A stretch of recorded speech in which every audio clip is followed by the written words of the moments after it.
This presentation deals with Staphylococcus.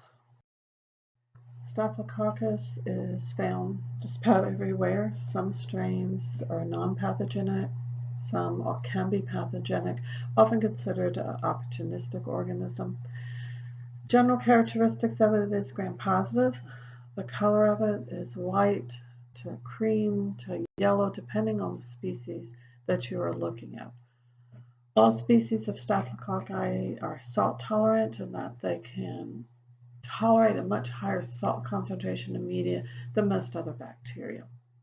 In the terms of morphology, they do have a grape-like cluster to them. This is seen especially if you take a sample from a liquid culture and you're doing a gram stain or you're doing a simple stain. If it's from a liquid culture, you're more apt to see that grape-like. Well, the media that we use to inoculate and look at Staphylococcus is called MSA, or mannitol salts agar. This is both a selective and a differential medium. It is selective in that mannitol salts, as the name implies, contains a high salt concentration, about 7%.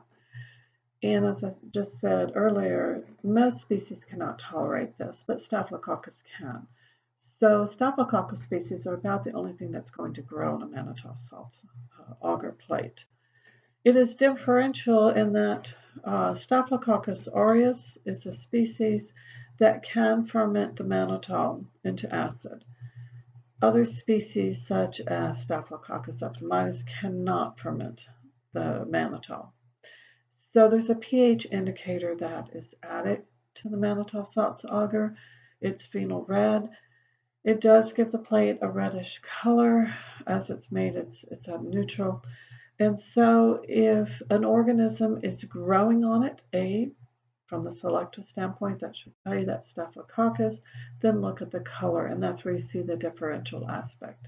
If the media remains red, then that means it is a non-fermenter of mannitol.